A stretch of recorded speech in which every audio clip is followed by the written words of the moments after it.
Hi friends, जय भीम, नमो बुद्धाय।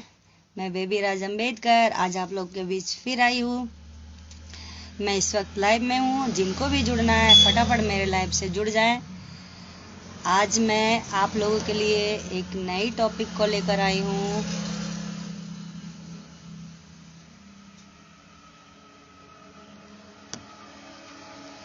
आप लोगों के बीच में एक नई टॉपिक के लेकर आई हूँ। आप लोगों को मेरे फेसबुक पेज से जुड़ना है तो फटाफट जुड़ जाइए। मैं इस वक्त आप लोगों के बीच लाइव में हूँ। जिनको भी जुड़ना है फटाफट मेरे साथ जुड़ जाइए। तो चलो फ्रेंड्स, आज मैं आप लोगों के सामने बाबा साहब की एक टॉपिक को लेकर आई हूँ, जिसमें बाबा साहब ने एक पूंजीपति के बेटे को फांसी से बचाया था। तो चलिए अब हम जानते हैं कि बाबा साहब ने कैसे उस पूंजीपति के बेटे को फांसी से बचाया। फ्रेंड्स, जिनको भी जुड़ना है फटाफट जुड़ जाइए। तो चलिए शुरू करते हैं। यह बात उन दिनों की है। यह बात 4 जुलाई 1932 को बाबा साहब doctor Bhimrao Ambedkar Mumbai bar council में पंजीकृत करवाते हैं।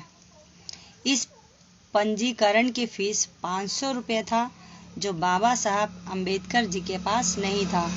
इस फीस को उनको जानने वाले भेनेथा ने दिया था। इन फीस को बाबा साहब को जानने वाले एक व्यक्ति ने दिया था। ब्रिटिश सरकार ने उन्हें 2500 की पगार पर जिला न्यायाधीश के पद पर नियुक्त किया था, पर बाबा साहब ने उस पद को अस्वीकार कर दिया और छोड़ दिया। फिर वह एक दिन न्यायालय कोर्ट में आए। कोर्ट में आने के बाद वह अपने लिए बैठने का ठिकाना ढूंढने लगे। जब वो कोर्ट के अंदर गए,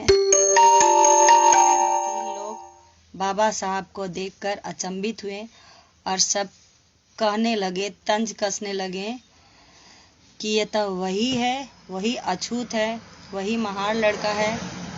अब यह पढ़ाई करके हमारी पहुंचा है।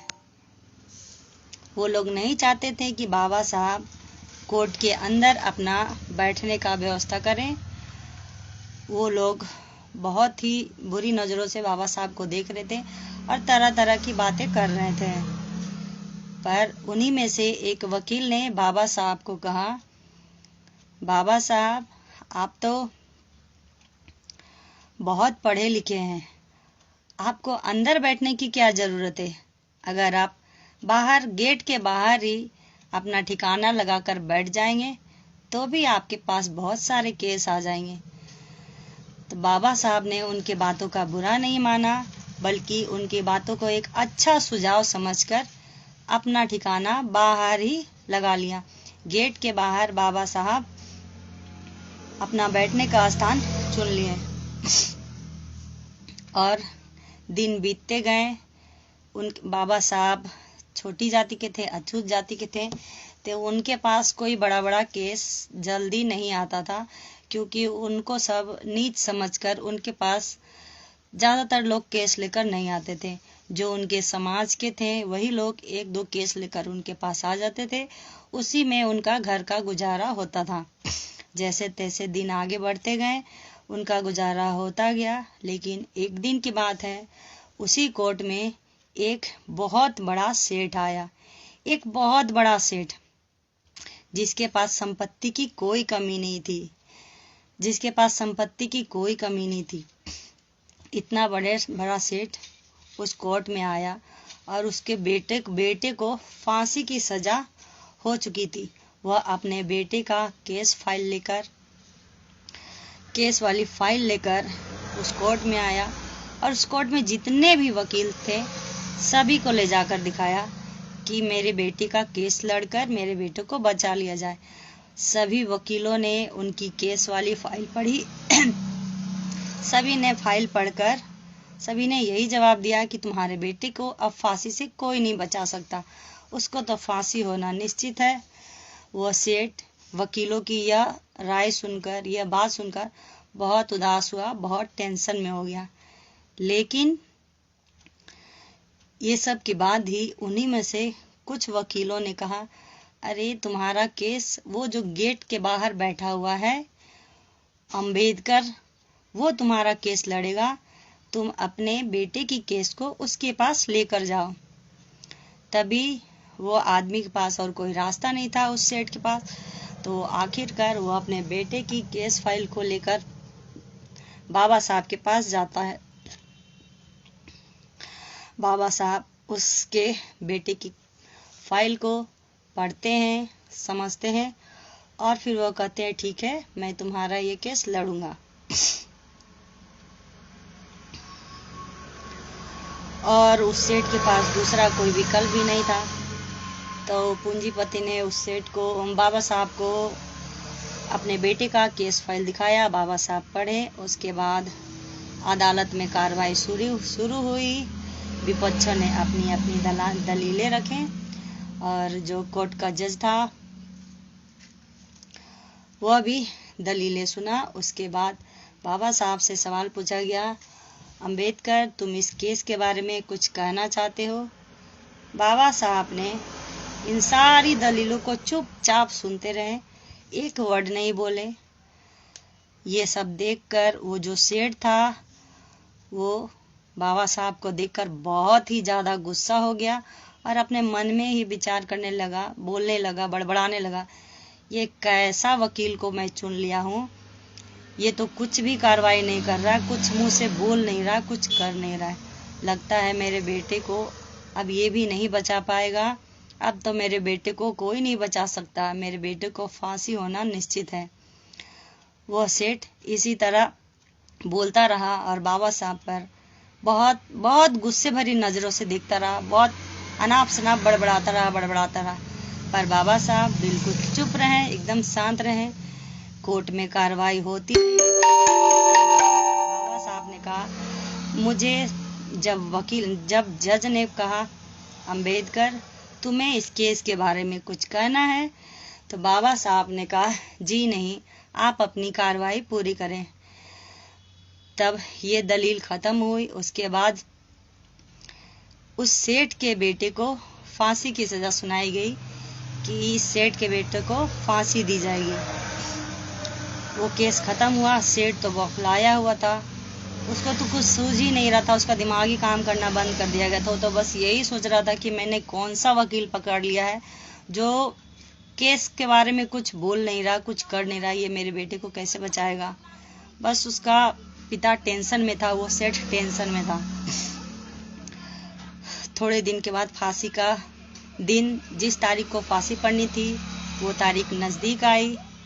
उसके बाद उस लड़के को फांसी की सारी तैयारियां की गई। उस सेठ के बेटे को फांसी के जगह पर ले जाया गया।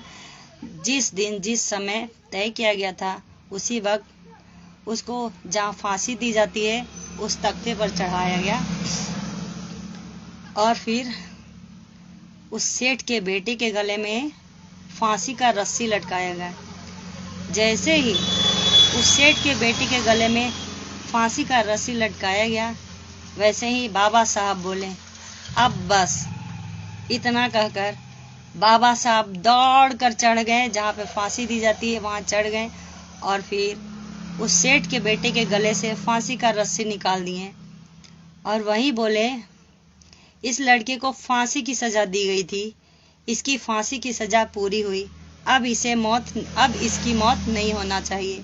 इतना बोलकर बाबा साहब उस लड़के को, सेठ के बेटे का हाथ पकड़कर उसको वहां से उतार लाए फांसी वाली जगह से और फिर उस सेठ के हाथ में दे दिया। और वो उसी समय जज को बोले, जज साहब आपने इस सेठ के बेटे को फांसी की सजा दी थी, मौत की सजा नहीं दी थी, इसकी फांसी की सजा पूरी हुई। यह कहकर उस बेटे को सेठ के हाथ में दिया। और उस समय का जो माहौल था, बाबा साहब के इस बात को सुनकर जो जज थे वो भी आश्चर्यचकित हो गए और उनका मुंह ताकने लगे कि ये क्या हो गया।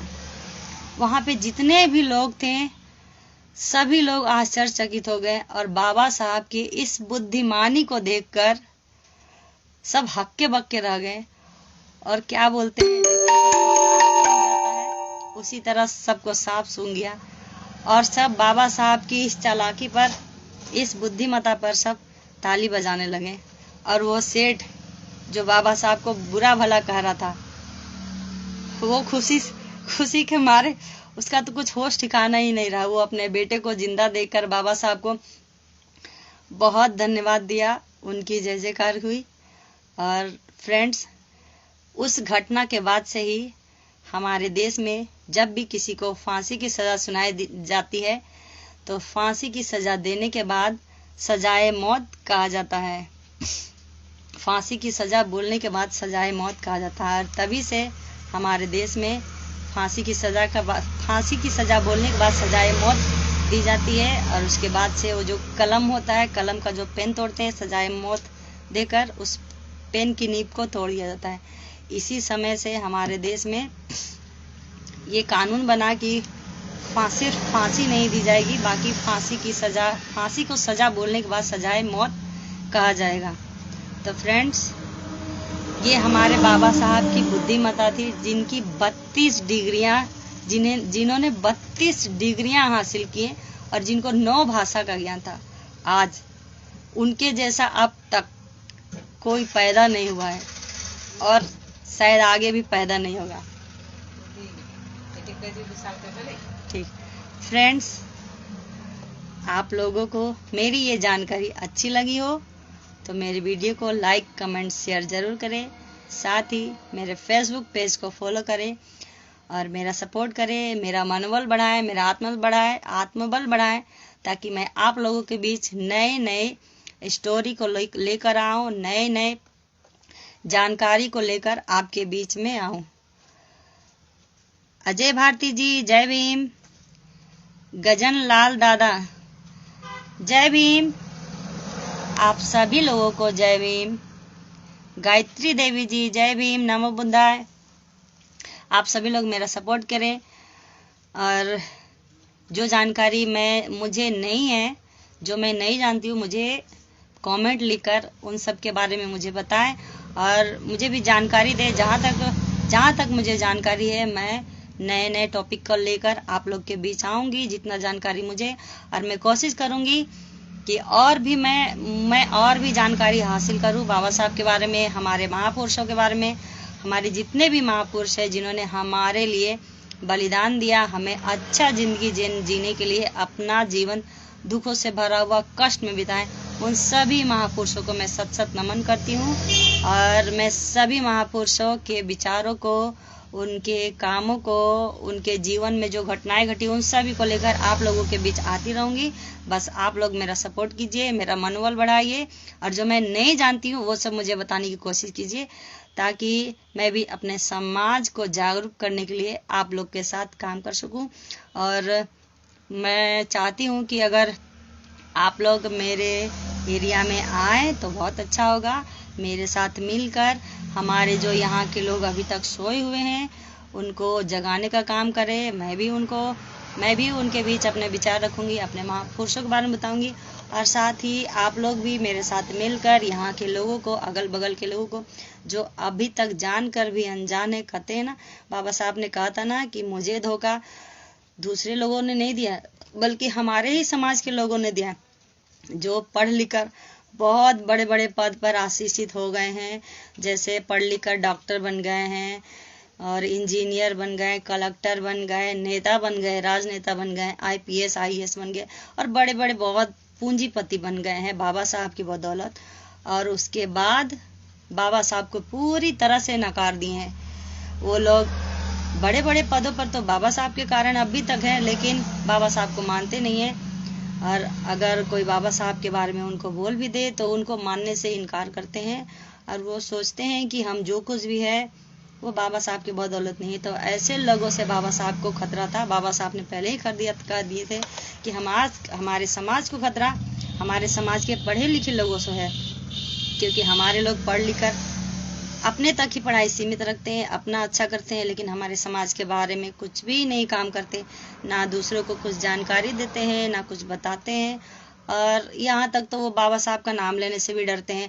आज भी हम बहुत सारे ऐसे लोगों को देखे हैं जो आरक्षण के बदौलत बहुत बड़े बड़े पद पर हैं, लेकिन सिर्फ अपने लिए।